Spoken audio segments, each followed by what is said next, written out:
It's a time to honor Dr. Murugesan sir. I kindly invite our respected founder sir, management members and our beloved chief guest come onto the stage.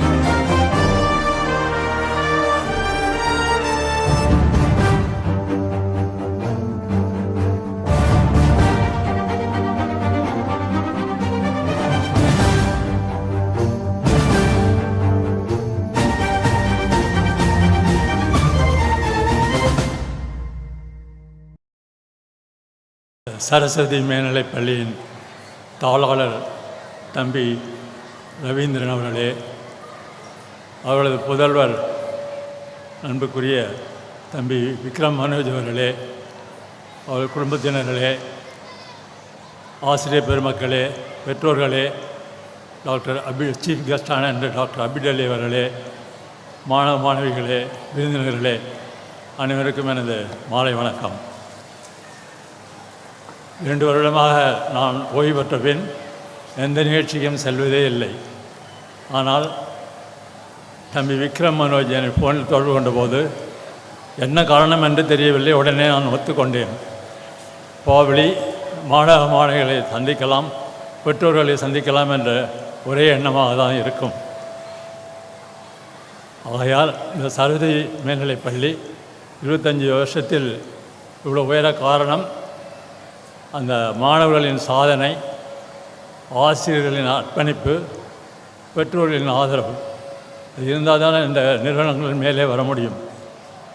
ஆகையால் மாணவ மாணவிகள் படிக்கும்போது இந்த 10th + 2 உங்களுக்கு ரொம்ப முக்கியம். 10th + 2 தான் உங்கள் வாழ்க்கையின் எதிர்காலத்தையே நிர்ணயிக்கும்.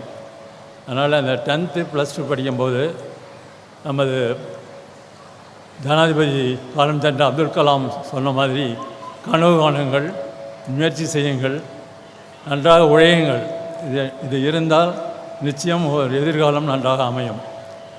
சில நாட்களுக்கு முன்பு நம்ம பாரத பிரதமர் திரு நரேந்திர மோடி அவர்கள் மாணவிகளுடன் கலந்துரையாடினார்கள்.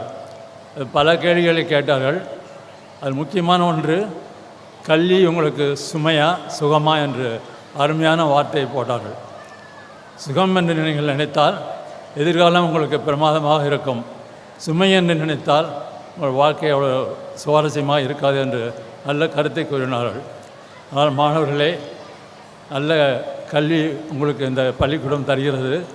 ஆனால் இந்த +2 10th படிக்கும்போது படிப்பில் கவனம் செலுத்துங்கள். இந்த டாக்டர் அபிரலி கூடும்போது செல்ஃபோன், டிவி எல்லாம் ஒதுக்கி வையுங்கள். இந்த 2-3 வருடம் நீங்கள் ஒழுங்காக படித்தால் எதிர்காலம் பிரமாதமாக இருக்கும். ஆனால் நன்றாக கனவு காணுங்கள், நன்றாக படியுங்கள், உழையுங்கள். நான் படித்ததெல்லாம் சாதாரண சிதம்பரத்தில் சாதாரண ஸ்கூலில் தான் படித்தேன். எங்கள் அப்பா அரசியல் தொட்டு என்னுடைய அம்மாவோட அம்மா பாட்டி அவங்க தான் கனவு கண்டு என்னை டாக்டர் ஆகணும். அவங்க தான் அப்பா கனவு கண்டாங்க, நான் காணல. அவங்க தான் சிறு வயசுலேயே கனவுனே இழந்தவர்கள். இருந்தாலும் படிப்புக்கு அவ்வளோ முக்கியம் கொடுத்து என்னை படிக்கும்போது நன்றாக கவனித்து படிக்க வச்சு மெடிக்கல் காலேஜில் சேர்த்தது அவர்கள் தான் எனக்கு முக்கிய காரணம். நான் படித்து முடித்து டாக்டர் ஆகிற வரைக்கும் அவங்க இருந்தாங்க. அவங்களால தான் நான் நம்பிக்கை இருக்கிறேன், இன்னும் உணர்கிறேன். ஆசிரியர் பெருமக்கள் தான் எல்லா இன்ஸ்டியூஷனும் ஒரு பேக் போன், முதுகெலும்புன்னா அவங்க ஆசிரியர்கள் தான். ஆசிரியர்கள் பாராட்டப்பட வேண்டியவர்கள், போற்றுதற்குரியவர்கள். அவங்க தான் மாணவர்களின் எதிர்காலத்தை வடிவமைக்கிறார்கள். மாணவர்கள் உயர்வதற்கு அவர்கள் தான் காரணம்.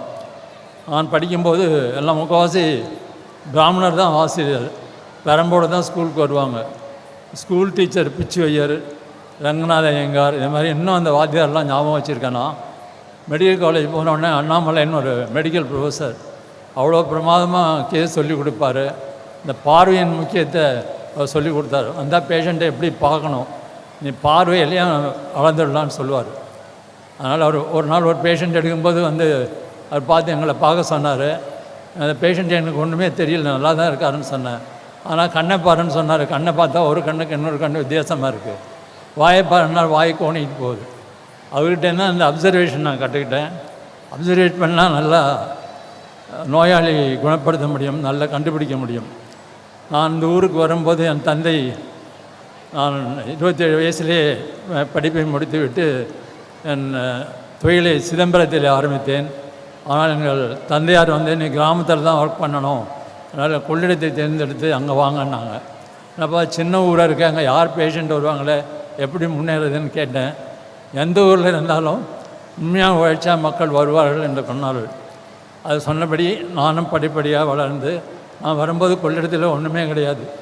ஒரு சின்ன இடத்தை வாங்கி மருத்துவமனை கட்டி படிப்படியாக எல்லா வசதிகளும் செய்து 20 வருஷத்தில் முற்றிலும் வைத்தியம் பண்ணக்கூடிய சிறந்த மருத்துவமனை ஆக்கினேன்.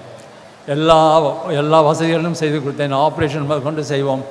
1000 குழந்தைகளுக்கு மேலே ஆப்ரேஷன் செஞ்சுருக்கிறோம். அது பெரிய சர்ஜரிலாம் stent surgery, heart surgery, all surgery குழந்தைகள் பெரியவர்களுக்கு செய்திருக்கிறோம். சாதனையாக சொல்லவில்லை, உழைத்தால் உயர்வு தரும் என்பதற்காக படிக்கும்போது மக்கள் படிப்பில் கவனம் செலுத்த வேண்டும் தான் சொல்கிறேன். ஆசிரியர்களை எப்பயும் மதியுங்கள். மாதா பிதா குரு தெய்வம். ஆசிரியர்களை மதித்தினால் வாழ்க்கையில் உயர முடியும்.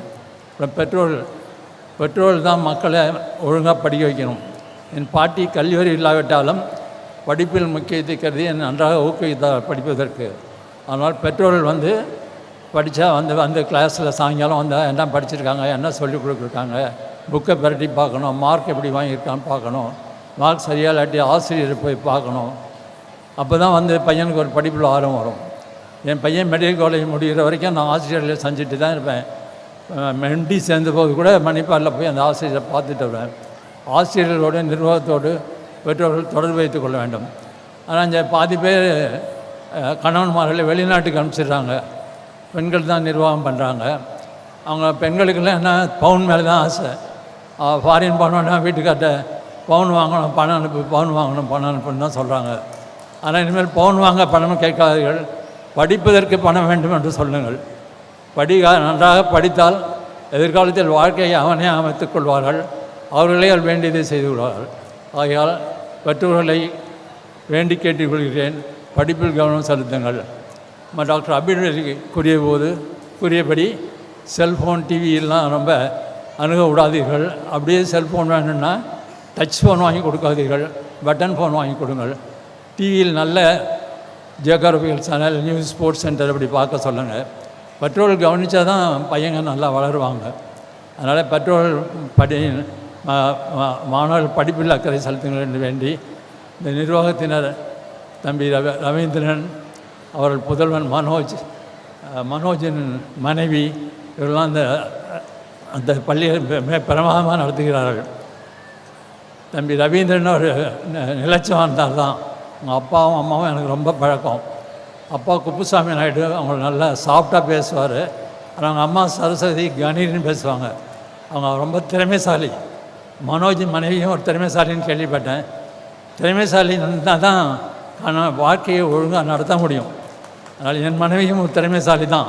அதனால தான் இந்த 85 வயசாகியும் இந்த நிலைமையில் இருக்கேன்னா என் மனைவி தான் முதல் காரணம், என் பாட்டி அடுத்த காரணம். அவர்களை வணங்கி மழிகிறேன். ஆகையால் அந்த கல்லூரி தம்பி ரவீந்திரன் அவர்களும் மனோஜ் அவர்களும் இது பள்ளியோடு நிறுத்தக்கூடாது. பவள விழா கொண்டாடுவதற்குள் இதை கல்லூரியாக மாற்ற வேண்டும். அடுத்த பவள விழா கல்லூரி பள்ளி வளாகம் என்று மாற்றி அதை நடத்த வேண்டும் என்று வேண்டி ரவீந்திரன் அவர்களும் அவங்க பெரிய லாயர் மெட்ராஸில், அவங்க பையன் மனைவியெல்லாம் வந்து ஐடியில் பெரிய ஆஃபீஸர். இருந்தாலும் எங்கள் தந்தையை போல அவரும் கிராமத்தில் கல்வி வளர்ச்சி பெற வேண்டும் என்ற ஒரே காரணத்தினால் இங்கு வந்து இந்த பள்ளியை நிறுவி சிறப்பாக நடத்தி வருகிறார்கள். அவர்களுக்கு எனது பாராட்டுகள். நிச்சயமாக இந்த கல்லூரியும் கொண்டு வரக்கூடிய திறமை அவர்களுக்கு உண்டு. எதிர்காலத்தில் இந்த சரஸ்வதி பள்ளி கல்லூரி வளமாக வாழ்ந்து பெருமைக்குரிய விஷயமாக இருக்க வேண்டும் என்று வேண்டி இங்கு வந்த அனைவரையும் பாராட்டி இந்த வாய்ப்புக்கு நன்றி கூறி பெற்றோர்கள் மாணவர்கள் எல்லாரையும் வாழ்த்தி விடைபெறுகிறேன். நன்றி, வணக்கம். Thank you so much for your valuable speech, sir.